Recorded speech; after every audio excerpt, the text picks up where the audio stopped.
good are your eyes? Ah, better. But that's not actually what I mean. I'm talking about what you pay attention to as you go through your day. Do you see that candy wrapper on the sidewalk? The dishwasher that needs to be unloaded? What about the toy lying in the middle of the floor that someone is definitely gonna trip over? Do your eyes pay attention to the kid playing alone on the playground? Or your older neighbor trying to wheel her trash bin up the driveway? All around you, there are things that need to be done, just waiting for someone to step up. And that someone can be you. When you see that piece of trash, toss it in the can. Take that silverware and slide it in the drawer. Pick up that toy and put it away. Invite that kid to join your kickball team and offer to help your neighbor get her rolling bin back to the house. When you see a need and you make a move to take care of it, that's initiative. It's a great way to show love to the people around you. When you see what needs to be done and do it, others can see God at work in you. That's why initiative is an amazing way to worship God with your life. Because worship is about more than just singing loud, it's all about living loud.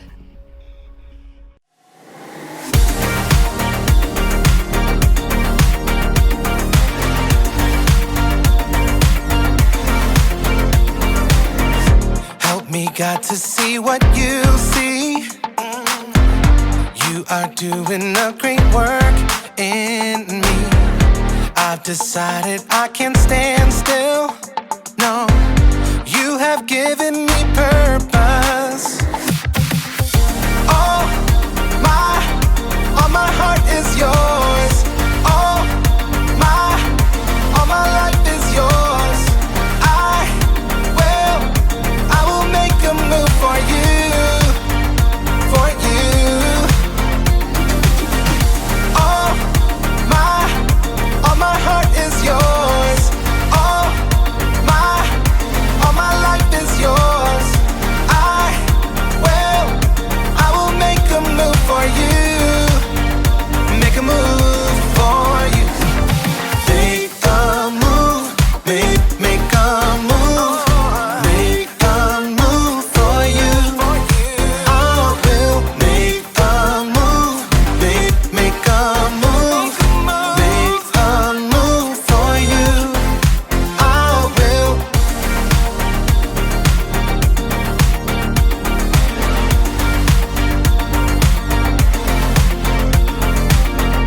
I'll take up the call to serve you. You have given me a job to do. I wanna love the world just like you. Yeah. You have given me purpose. All my heart is yours. All my life is yours. I will make a move for you, for you. All my heart is yours. All my life is yours. I will make a move for you. Make a move for you. Make a move. Make a move. Make a move for you. I will make a move. Make a move. Make a move for you. I will.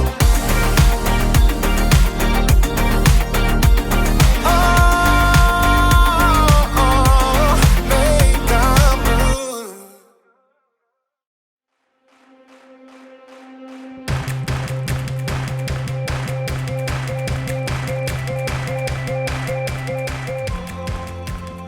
Hello, people of Earth! It's me! Jacob! Oh, there it is. That's how I... Nope, that's not it, Jacob. Okay. Okay. Nope, it's back on again. Okay. And I am ready for launch. I mean, Not really. I don't actually have a rocket or anything. But I am ready for initiative. Initiative is seeing what needs to be done and doing it. Astronauts are really great at showing initiative. When they see what needs to be done, they don't just ignore it. They do something about it. They even have this thing they do before every launch. It's called a status check, and it works like this. Rocket fuel, check. Rocket fuel is a go. Red switchy thing, check. Red switchy thing. Red switchy thing is a go. Power thrusters, check. Power thrusters. Power thrusters are a gross.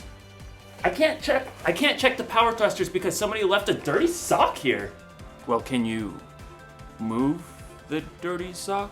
I mean, I could, yes, but it's not mine. I didn't leave it here. And so I don't think it's my job to move the sock. I suggest that we halt the launch until whoever left the sock here comes and gets it themselves. Copy that. Holding launch for a dirty sock. Good. Roger that. I wonder how long I'm gonna have to wait for someone to come get this sock. Probably gonna be here for a while. You know what? Today's story is about a guy who saw something that needed to be done, and he did something about it, even though it wasn't his responsibility. Sounds like a great guy. Will somebody come get this sock? It smells. Some people, am I right? Ugh.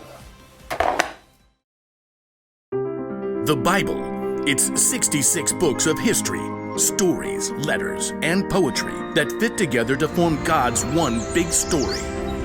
The epic adventure of how He created us and loves us so much that He made a way to rescue us. As we travel through the Bible, from Genesis to Revelation, we discover people who met God and found their lives changed forever. Now, for an amazing story. Inspired by the book of Nehemiah, chapters 1 and 2. Over and over, the Israelites promised to be faithful to God. But over and over again, they turned away from Him. At last, God allowed enemy armies to take His people captive and carry them off to Babylon, nearly 1,000 miles away. After 70 years, God allowed some of His people to return to Jerusalem and rebuild the temple. But back in Babylon, now part of Persia, the rest of the Jews had made lives for themselves. In fact, a Jew named Nehemiah had become quite important. Greetings. I am cupbearer to the king. A cupbearer was like a bodyguard who checked to make sure that no one poisoned the king's food or drink. Nehemiah was likely a trusted advisor. Your Majesty, may I suggest the date pudding? But though it was nearly 150 years since the Israelites had left Jerusalem, Nehemiah's heart was still in his homeland. When his brother Hanani returned from his trip to Judah, Nehemiah had a chance for some news. Brother, how are the people left in Jerusalem? Some are still alive, but they're having a hard time. Oh no. The wall of Jerusalem is broken down. The gates have been burned with fire. People are ashamed. That's terrible. A city without walls could never prosper. The people would always live in fear of being attacked. I'm sorry to bring such bad news. No, I'm glad you told me. Dismayed, Nehemiah sat down and wept. He couldn't even eat for several days. Instead, he poured his heart out to God. Lord, you are a great and wonderful God. See how your people are suffering. Please listen to me. I'm praying for the people of Israel. We Israelites have committed sins against you. We haven't obeyed the commands you gave to Moses. Nehemiah reminded God of the promise He made to His people. You said, "If you people are not faithful, I will scatter you among the nations. But if you return to me, I will bring you back." Lord, please pay careful attention to my prayer. Give me success when I bring my request to King Artaxerxes. For 4 whole months, Nehemiah prayed daily to God. He knew before taking action, he needed to listen and prepare. At last, he was ready. Your Majesty. Anyone who came before the king was supposed to appear happy. But for the first time, Nehemiah allowed his true feelings to show. Oh, why are you looking so sad? May you live forever? Why shouldn't I look sad? The city of my people has been destroyed, and fire has burned up its gates. The king could have been annoyed and ordered Nehemiah to be punished, but God moved his heart. Well, what do you want? Nehemiah prayed silently for the right words. Send me to Judah. Let me go to the city of Jerusalem. I want to rebuild it. The king frowned and glanced over at the queen. At last he said, How long will your journey take? When will you get back? Precisely as many moons as are required. Fair enough. Dismissed. Nehemiah turned to leave, but he knew there was more he needed for the job. If it pleases you, may I take some letters with me? I want to give them to the governors west of the Euphrates River. Then they'll help me to travel safely. Done. Oh, and a letter to the caretaker of the royal park? So he'll give me logs for the wall and gates and a house? What next? A whole escort of army officers and horsemen? That would be fantastic. Fine. All of it. Get on with it. God had given Nehemiah such favor with the king that he had everything he needed for his long journey to Judah. At last, Nehemiah had reached the city he dreamt of his entire life. Jerusalem. Though Nehemiah was overjoyed by the first glimpse of the city, it must have been difficult to see its crumbling, broken down walls. So much work to be done. But Nehemiah didn't tell anyone his plan at first. On a bright moonlit night, Nehemiah snuck out with only a few others to see the full damage to the walls. We have to know what we're up against. Nehemiah traveled by donkey. With a few trusted friends, they left the city through the broken valley gate. Let's head toward the Jackal Well. At last, Nehemiah got a clear picture of the devastation. Jagged piles of rock lay everywhere. The gates were gone, with scorched, gaping holes in their place. It's such a big job. Only God can do this. Nehemiah circled what was left of the wall, heading up the Kidron Valley and at last returning through the valley gate. The next morning, he called together the priests and nobles and officials. You know, I've come to visit my people in Jerusalem, but that's not the only reason I'm here. Nehemiah gestured to the jagged remains of the wall, visible from where they stood. You can see the trouble we're in. Jerusalem has been destroyed. Fire has burned up its gates. Tell us something new. Come on. Let's rebuild the wall of Jerusalem. Then people won't be ashamed anymore. Well, I mean, that's something to consider if you think about it.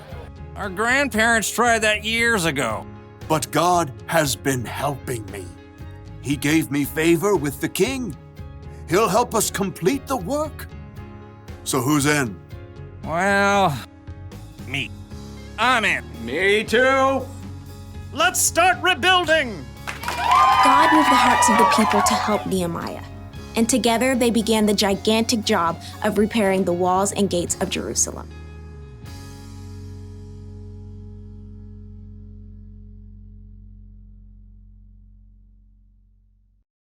You ever see a piece of trash on the ground and just walk by without picking it up because you didn't put it there?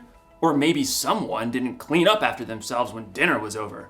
Do you just leave the messy dishes lying around? Do you ignore someone else's dirty sock? A lot of people see what needs to be done, but then don't do it because it's not their job. It's not their responsibility.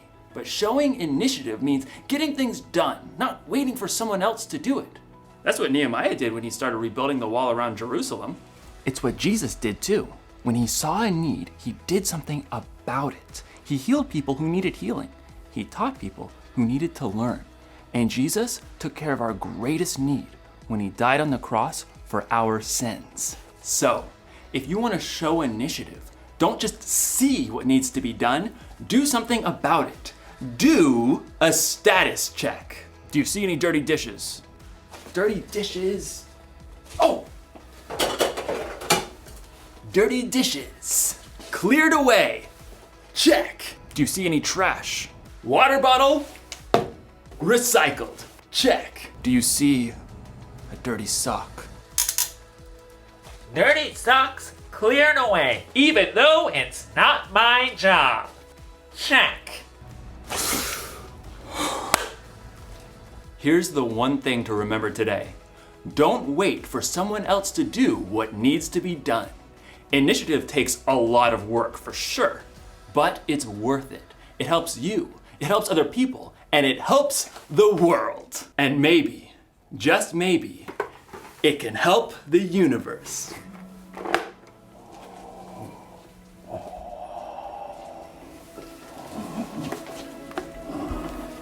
I'll see you next time.